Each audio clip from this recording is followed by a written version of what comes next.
Hola lectores, por fin estoy aquí con la reseña de la novela Nuestra parte de noche de Mariana Enríquez. Solo he tardado 9 meses. Como sabéis, esta fue la lectura que más me sorprendió el año pasado, me impactó muchísimo, me tiene fascinada y además no sé exactamente por qué. Es una novela que yo no quería que terminase cuando la estaba leyendo y en realidad no es un tipo de libro que a mí a priori me tenga que interesar. A mí el terror, así en general, las sectas, lo sádico, lo sobrenatural de entrada no me atraen y en cambio estoy totalmente subyugada por Mariana Enríquez. Voy a aclarar ya antes de empezar que sí, que es novela de terror. Y además me parece una apuesta interesantísima porque de algún modo revaloriza este género que a veces no es que sea despreciado, pero sí que a veces está marginado, como por ejemplo lo está a veces el género fantástico. Por ejemplo, en los premios del cine, en los Oscar, siempre se margina este tipo de películas, sea de terror, sea de fantasía, por buenas que sean. Y me gusta que un libro de este género sea tan bueno y haya triunfado tanto. Y no estoy diciendo que la literatura de terror no pueda ser buena, hay mucha literatura de terror buena, pero sí que es verdad que se escribe mucha mala. Por eso creo que esta novela puede gustar tanto a los amantes del género de terror como a los amantes de la buena literatura en general. Para mí Nuestra parte de noche es una propuesta arriesgadísima. Creo que es una novela de una gran audacia literaria y que sale bien, no se sabe cómo. Yo creo que ni la misma autora lo debe saber. Esta novela logra fundir con un realismo abrumador y no se sabe cómo, parece mentira, logra fundir la dictadura militar de Videla con los rituales mágicos de una secta oscura y maquiavélica. Como os decía, es sobre todo novela de terror, pesadillesca, diría yo, sobre todo es eso, pero también mezcla muchísimos otros géneros literarios y aborda muchísimos temas, pero siempre sin perder su esencia de género de terror. En los cuentos que Mariana publicó antes que esta novela, que los podéis encontrar en 2 volúmenes, en Las cosas que perdimos en el fuego y Los peligros de fumar en la cama, que os lo recomiendo mucho, en estos cuentos ya se ve esa tendencia y se consolida en Nuestra parte de noche. Lo que hace la autora es volver al género gótico y de terror, pero abordándolo desde otra perspectiva y dándole otra dimensión, que es contemporánea. Luego hablaremos de esto y de lo que se denomina género nuevo gótico latinoamericano. A mí me ha parecido una novela arrolladora que se puede resumir en 8 palabras. Amor, amistad, sexo, misterio, violencia, horror, muerte y sobre todo vida. Habla muchísimo de la vida, en todos sus aspectos. Todo esto configura una mezcla explosiva e incomprensible que yo no sé cómo funciona, pero funciona. Y por último, para acabar un poquito con la introducción, decir que es una novela polémica que o te encanta o la odias y no sabes qué es lo que le encuentra a la gente. A mí me daba mucho miedo, tenía mis reticencias, ya sabéis que casi no leo nada del siglo XXI a menos que me venga muy recomendado, y debo decir que en mi caso me entró por la cubierta, por este cuadro deslumbrante y por este título maravilloso, que luego hablaremos de estos aspectos. Este libro estaba predestinado a mí, ya veréis. Bueno, vamos a por la autora. Mariana Enríquez es natural de Argentina, nació en el año 73 y es escritora y también periodista y profesora, y ha ganado varios premios por esta novela.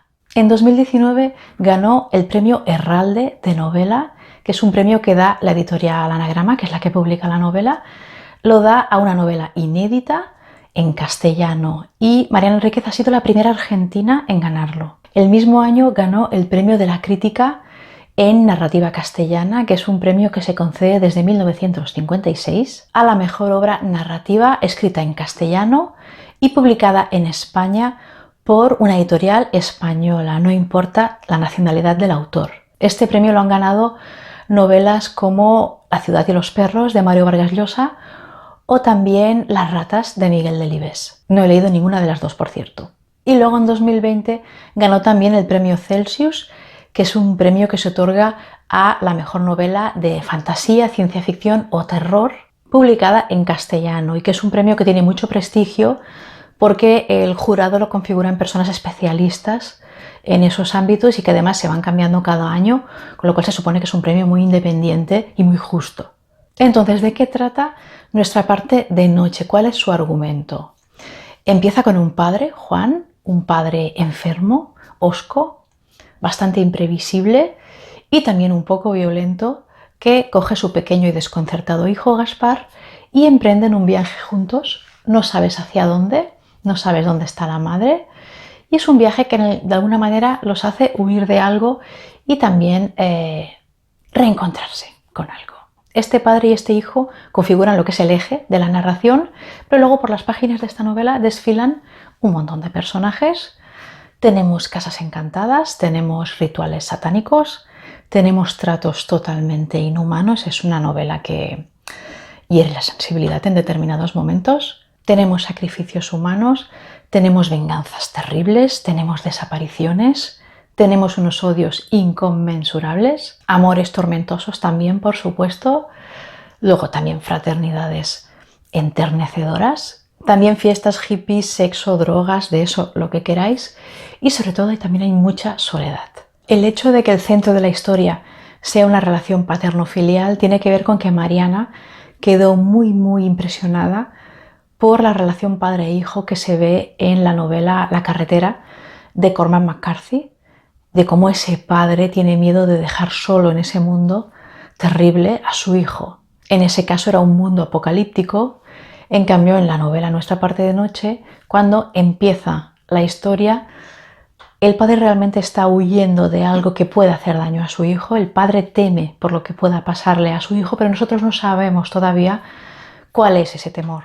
No sabemos de qué están huyendo, por qué inician ese viaje. Mientras que en la novela Carrie, Stephen King nos mostraba dos grandes problemas americanos, como eran el bullying y el fundamentalismo religioso a través de una joven marginada con capacidades paranormales, en Nuestra parte de noche, Mariana Enríquez nos muestra la realidad argentina postdictadura con su amalgama de creencias religiosas y su cotidianidad a través de un padre y un hijo también con aptitudes poco frecuentes. Entonces el inicio del libro es muy extraño, muy misterioso, el viaje se te puede hacer muy largo, es un viaje errante, no entiendes nada.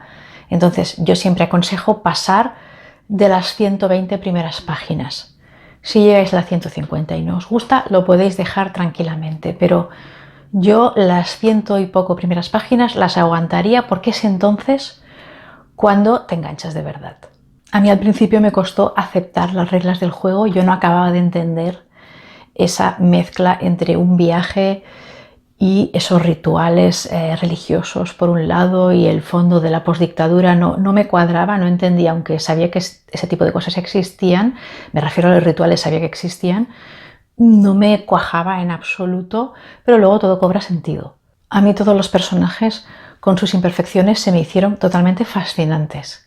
El final también me gustó mucho, me pareció un final, es un poco ambiguo, es un poco agridulce y queda mucho que pensar, suscita más preguntas que respuestas. Creo que a Mariana no le interesan las certezas tranquilizadoras en la literatura, sus cuentos también son muchas veces así, son finales un poco abiertos. De hecho, el final de la novela me recordó también mucho a It de Stephen King, no porque el final sea igual ni tenga nada que ver, sino por el tipo de final, las relaciones entre los niños, esa sensación nostálgica. Bueno, ¿y qué significa el título? El título deriva del poema 113 de la poetisa estadounidense Emily Dickinson, que es del siglo XIX, y es un poema que se titula Soportar nuestra parte de noche. Depende de la traducción, lo podéis ver un poco diferente. Y el primer verso es este mismo, soportar nuestra parte de noche, que al parecer hace referencia a todas las cosas malas del mundo que debemos enfrentar y que debemos aprender a sobrellevar. Soportar nuestra parte de noche, nuestra parte de amanecer, nuestro vacío llenar con deleite, nuestro vacío con desdén. Una estrella aquí y otra allá. Algunos pierden el camino. Una niebla aquí y otra allá. Y luego el día. Parece realmente que nuestra parte de noche sean todas aquellas cosas que queremos olvidar, que queremos esconder y relegar en un submundo, pero que acaban aflorando siempre, acaban saliendo a la luz y nos acaban acechando. Sería un algo latente que a todos nos persigue y que en la novela sería lo que se llama la oscuridad. En el libro la frase nuestra parte de noche aparece en la página 301, que lo tuve que preguntar en Instagram porque no lo apunté cuando leía la novela. Están padre e hijo juntos y dice: se agachó para mirarlo a los ojos y le acarició el pelo. La caja estaba en el suelo, entre los dos, y le dijo: tenés algo mío, te dejé algo mío, ojalá no sea maldito. No sé si puedo dejarte algo que no esté sucio, que no sea oscuro, nuestra parte de noche. Parece que el padre le diga a su hijo que le gustaría dejarle algo más que la maldición que los persigue y que es esa parte de noche que comparten. Al final la novela es la historia de un padre que sufre por el futuro de su hijo, futuro negro que el niño desconoce. Vamos a hablar un poquito de lo que es la estructura del libro porque es de lo más interesante y relevante de la novela. Es muy compleja y configura una especie de relato transversal. Está dividida en 6 partes y tiene varias voces narrativas y también varios registros narrativos. Hay narraciones en primera persona, hay otras en tercera, hay crónica periodística, hay varias localizaciones, hay muchísimos personajes y con vidas muy distintas y además hay un vaivén continuo en el tiempo, lo cual hace que estés muy atento y muy interesado por ir agarrando todo ese goteo de información, ya que de entrada no sabes lo que está pasando. La primera parte se sitúa en 1981 y se titula Las garras del Dios vivo, que me parece un titulazo. La mayoría de páginas de esta parte las ocupa ese enigmático viaje de padre e hijo, en el que el padre intenta huir de una secta oscura que los acecha y poco a poco te vas dando cuenta de que el viaje no es normal, ellos tampoco y la gente que los espera tampoco, que esto es lo más inquietante de todo y donde empieza la gracia del libro. Yo empecé a interesarme por la novela cuando el viaje llega a término y se empieza a presentar a la familia de la madre de Gaspar, del niño. Se nos presentan a sus miembros y también se habla de las familias relacionadas, que son toda una serie de familias que configuran una orden religiosa cuyo dios es la oscuridad. Y también nos explican el origen de la oscuridad. Las familias que conforman la orden se basan en las investigaciones sobre la clase alta argentina que llevó a cabo la misma Mariana Enríquez cuando estaba escribiendo un libro sobre la cuentista Silvina Ocampo, que se titula La hermana menor, que fue publicado en 2014. Son familias ricas y poderosas y por supuesto también fanáticas, dominantes y peligrosas. La autora traza un interesante paralelismo entre la forma de actuar de la secta oscura de esas familias y de la dictadura argentina. La forma de amenazar, la forma de deshacerse de los cuerpos, la forma de conseguir personas para sus fines. Se nos cuenta también la historia de la oscuridad de ese dios, desde África a Inglaterra, desde Inglaterra a Argentina. En este punto yo recomiendo que toméis papel y lápiz porque Mariana habla de tantas familias y de tantos personajes de golpe y de tantas historias que un croquis no va mal para seguir el libro sin perderse. La segunda parte es muy cortita, es la más cortita creo, se sitúa en 1983 y nos habla del Dr. Bradford, que es un miembro de estas familias, y su vinculación con Juan. Este fue mi momento real de enganche al libro. Me fascinó totalmente el relato que hace el doctor. Me sumergió totalmente en el universo maldito de la novela y fui absorbida, fui engullida por la oscuridad, pero ya sin remedio. Cuando leáis el libro sabréis lo que quiere decir esto de ser engullido por la oscuridad, es que es tremendo. La tercera parte es muy inquietante y también es muy bonita porque se sitúa un par de años después y nos cuenta la historia de Juan y Gaspar lejos de ese núcleo familiar tóxico. Y también nos explica las vivencias de Gaspar con un grupo de niños amigos suyos. Y aquí me recordó muchísimo a It, la novela. Tenemos a un grupo de niños con sus dudas, con sus problemas, algunos de ellos con problemas físicos, y vemos cómo tienen sus misterios, esos juegos de niños que se unen con misterios reales. Tenemos una casa misteriosa y un misterio a resolver, algo que los tiene en vilo y que los une. En este punto hay una conexión con uno de los relatos de Las cosas que perdimos en el fuego, que es uno que se titula La casa de Adela. Adela es una de las amigas de Gaspar y esa casa es la casa misteriosa que hay en nuestra parte de noche, una casa con muchas puertas que no se sabe a dónde van a parar y en la que los niños entrarán a ver qué pasa. La cuarta parte se sitúa entre 1960 y 1976 y lo que tenemos es el recorrido vital de Rosario, de esa misteriosa madre de Gaspar de la que aún no sabíamos nada o prácticamente nada. Esta es una parte llena de excesos vitales llena de sexo, llena de drogas, rock and roll, etcétera, etcétera. Es una parte muy juvenil y muy diferente del resto. La quinta parte se sitúa en 1993 y tenemos a una periodista, Olga Gallardo, que escribe sobre desapariciones de la dictadura. Y Mariana Enríquez consigue vincular esta parte con otras que ya han salido previamente. Y por último, en la sexta parte tenemos el recorrido vital de Gaspar, su dramática experiencia y su indecisión entre vivir una vida normal o dejarse arrastrar por el mal que de forma siniestra siempre lo ha perseguido.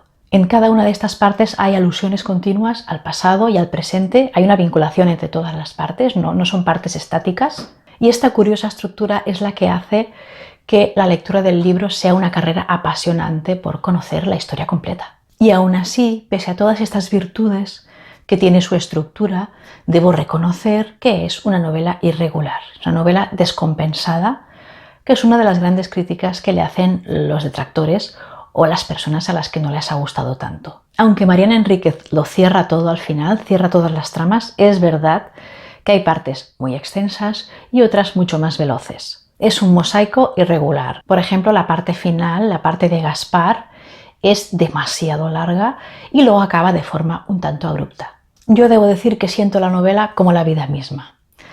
Hay partes más largas, más anodinas, más neutras, y luego hay partes como más animadas y más montaña rusa. A mí me ha gustado toda. Vamos a por los temas que aborda la novela, que son múltiples y variados. Profundiza muchísimo en las relaciones afectivas, sean amorosas, sean familiares, sean de amistad.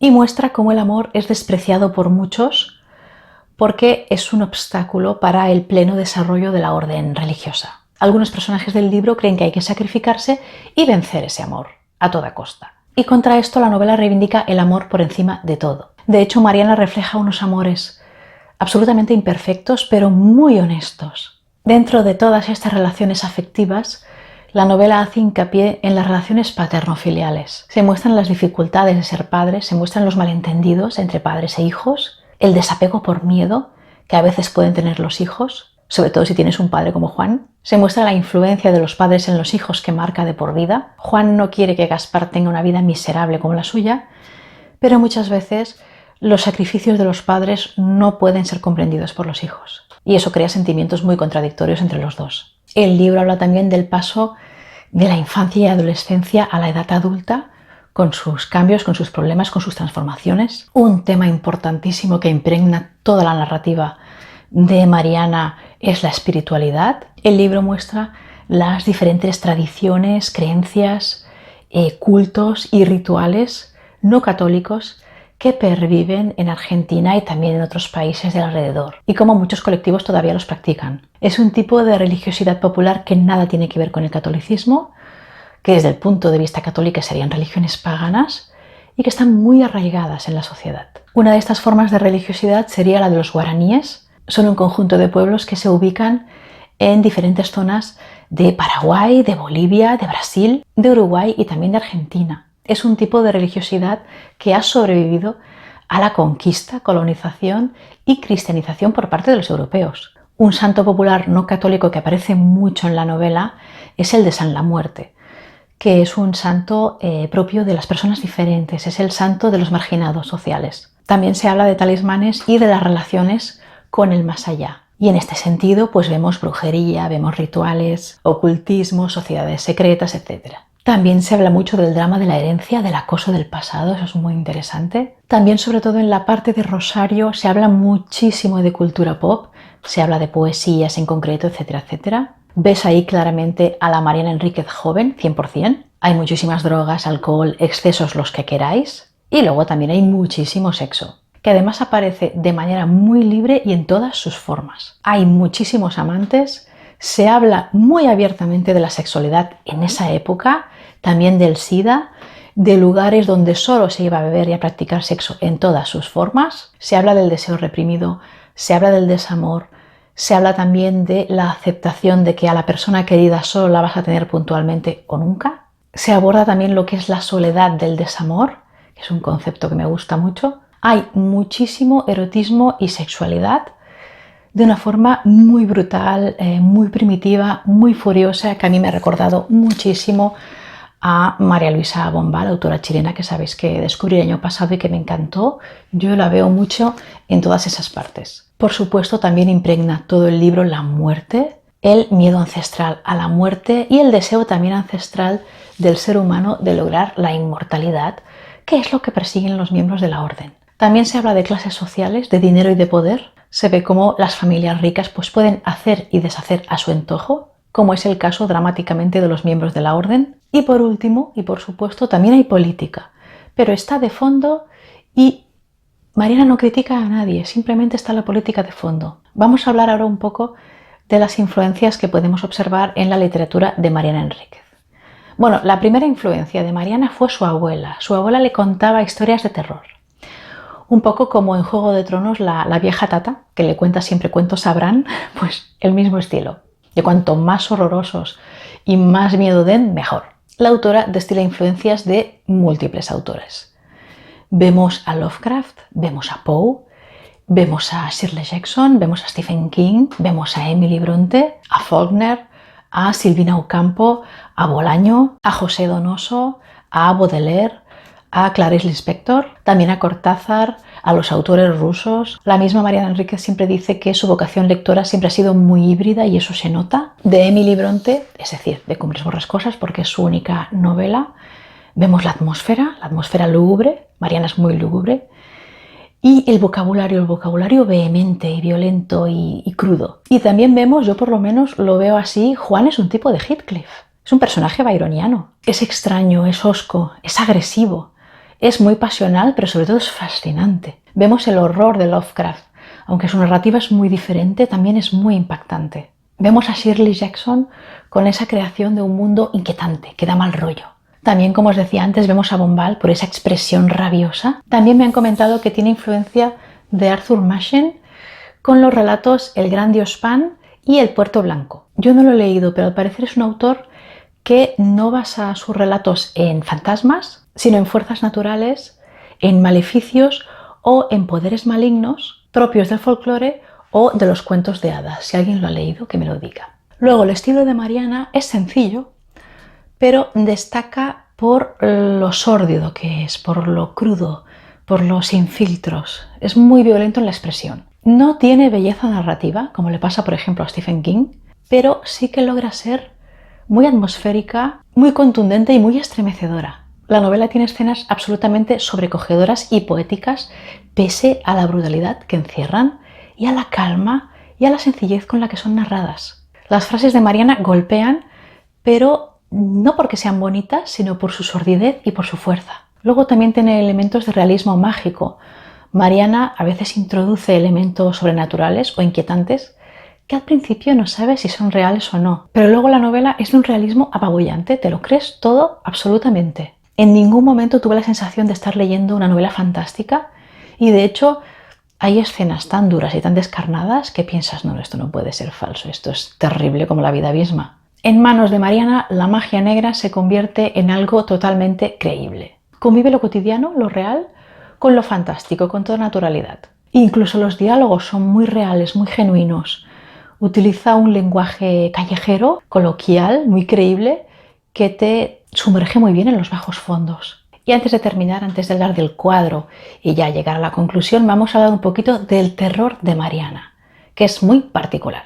Mariana es muy lúgubre, como os decía antes, y ha creado una especie de terror especial. Ha creado un universo, un submundo más bien, inquietante propio. El terror de Mariana siempre tiene una base real y ella encima añade elementos sobrenaturales y fantásticos o no. Ejemplos de elementos sobrenaturales serían manos que te agarran en la oscuridad, voces, apariciones espectrales, mundos paralelos, telepatía y otras habilidades extrasensoriales, etc. Y a partir de ahí ella construye terror. Claramente la autora siente fascinación por las escenas violentas. En la novela hay escenas terribles, macabras, de una maldad innecesaria, con niños incluidos, pero algunas de ellas, no todas, son bellas y fascinantes, como la muerte de cierto personaje joven. Los rituales están muy bien narrados, te sientes allí mismo, te quedas sin respiración. La secta es poderosa y omnipresente y la autora consigue transmitirte la angustiosa sensación de que no puedes escapar. Según cuenta la misma autora, lo que ella hace es añadirle una dimensión contemporánea al terror. Los escenarios ya no pueden ser cementerios, abadías o castillos embrujados, sino que ella cree que hay que adaptarlo a los escenarios actuales. El terror en Argentina debe versar sobre temas políticos y sociales porque eso es lo que se respira en su cotidianidad. La sociedad argentina sigue traumatizada por la dictadura, aunque haya terminado, y eso debe quedar reflejado. Entonces, esto que hace Mariana de adaptar el género de terror a su realidad contemporánea argentina tiene su base general en un género literario que se llama género nuevo-gótico latinoamericano. Lo que hace este nuevo subgénero del género de terror es tomar referencias del terror clásico y de las distopías para hacer una relectura del mundo actual. Sería una tendencia literaria que ya venía del siglo XIX, que luego siguió en el siglo XX con Borges, con Bombal, con Cortázar, con Silvina Ocampo, con Rulfo, que ya tocaban temas góticos como los lugares oscuros y laberínticos, lo fantasmagórico, etc. Y en el siglo XXI, autores latinoamericanos como Mariana Enríquez están recogiendo todo eso y le están añadiendo autores norteamericanos como William Faulkner o como Stephen King y lo están adaptando a su entorno local, en este caso Argentina. Una de sus particularidades es que está liderada por mujeres y en definitiva es una reactualización del género de terror. El género nuevo gótico latinoamericano lo que hace es reinventar Frankenstein, que fue la novela que abrió el terror gótico al mundo, que lo sacó de conventos, castillos y cementerios y lo convirtió en un terror más global y más genuinamente humano. Ahora la literatura también tiene escenarios enigmáticos, pero más cercanos que los del siglo XVIII, sobre todo el entorno urbano. Por eso a veces cuando se habla de Mariana Enríquez se habla de terror urbano. Este género incluye el miedo a la locura, sobre todo en las mujeres, que es algo que ya veíamos en Bombal y que también vemos en algunos relatos de Mariana. El miedo a la locura significa el miedo a la exclusión social. María Luisa Bombal, en La Amortajada, que es su obra más aclamada, habla del terror social, pero el miedo más visible en este subgénero es el miedo a la repetición, en este caso el miedo al retorno de la dictadura argentina. En definitiva sería el miedo a la historia de la humanidad, el miedo a que se repitan determinados sucesos. La historia latinoamericana reciente es tan violenta que su sociedad se niega a normalizarla y sobre todo a repetirla, y por eso se exterioriza en su literatura ese miedo a la repetición. Entonces, volviendo a Mariana, ella lo que te hace sentir es un miedo sobrenatural y además cotidiano. Ese es el verdadero horror. Te muestra que los demonios existen y que los fantasmas ahora están a la vuelta de la esquina, en todas partes, incluido el pasado histórico reciente. De hecho, en la mente de Mariana Enríquez ya se fusionaron desde el principio el terror a la dictadura y el horror en la literatura, porque leía a la vez las revistas y periódicos que iban haciendo públicos los secuestros, torturas y asesinatos de la gente en Argentina y las obras de Lovecraft, Emily Bronte, etc. El terror de Mariana es social, es exterior, está extendido, no está encerrado en una casa encantada. En este sentido, Mariana Enríquez siempre hace mucho hincapié en lo que le debe a Stephen King, porque este siempre piensa mucho en la sociedad americana cuando escribe ficción. Por otro lado, la autora también reconoce que en el proceso de escritura de una obra se pueden colar muchas ideas confusas del autor y cree que eso es bueno. Cree que es bueno que una obra refleje dudas o incluso prejuicios de un autor fruto del mismo proceso literario. En definitiva, Mariana es tan original y completa que para mí de algún modo trasciende el género de terror y llega un poco a lo que sería la novela total, porque toca un sinfín de temas políticos, sociales, económicos, espirituales, éticos, vitales, etc. No se puede decir que sea una novela política o una novela social, es mucho más que eso. Para mí es tan grande el universo que abarca que es indescriptible. Y vamos ya a hablar de la cubierta del libro y de este cuadro que es el que hizo que yo leyera la novela y de cómo este libro estaba predestinado a mí. Fijaos, yo estuve toda la novela leyendo utilizando este marcapáginas. De marcapáginas maravilloso de la editorial de época, de una novela que se titula El Inocente, de Gabriel D'Annunzio, que tengo y no me he leído todavía. Y a mí me encanta este marcapáginas. Bueno, pues cuando terminé de leer la novela y busqué información sobre el cuadro, resulta que este señor es el autor del cuadro. Es Alexandre Cabanel, un autor francés que pintó este cuadro que se titula El ángel caído en 1847. Pintó este cuadro cuando era muy joven, tenía 24 años, y actualmente el cuadro está en el Museo Fabre, no sé cómo se pronuncia, en Francia, en Montpellier.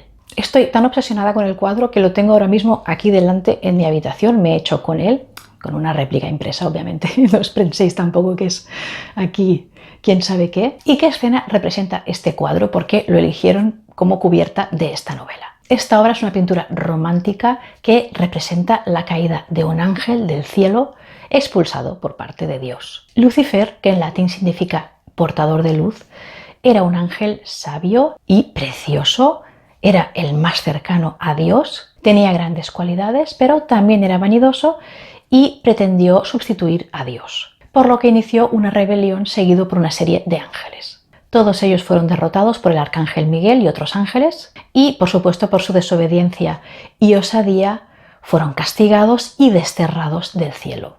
Y de este modo Lucifer cayó a la tierra y pasó a ser el ángel caído y a llamarse Satán, que en hebreo significa adversario. Os leo el Apocalipsis. Hubo un gran combate en los cielos. Miguel y sus ángeles lucharon contra el dragón. También el dragón y sus ángeles combatieron, pero no prevalecieron, y no hubo ya lugar en el cielo para ellos. Y fue arrojado el dragón, la serpiente antigua, el llamado Diablo y Satanás, el seductor del mundo entero. Fue arrojado a la tierra y sus ángeles con él.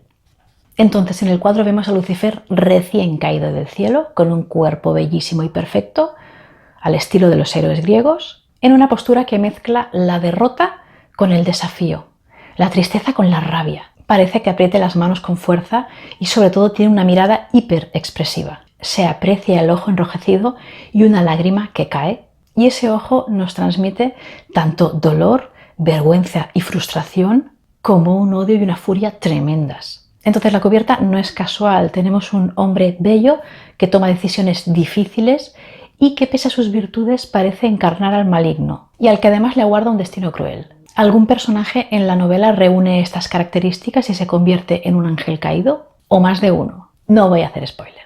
En conclusión, Nuestra parte de noche es uno de esos libros que se convierte en una experiencia literaria muy particular. Es una obra magnética, perturbadora, que nos presenta un mundo maldito con unos miedos muy genuinos. Es una novela originalísima, de una autenticidad furiosa, con muchísima fuerza, una fuerza demoníaca diría yo. Una novela diferente, única y extraordinaria.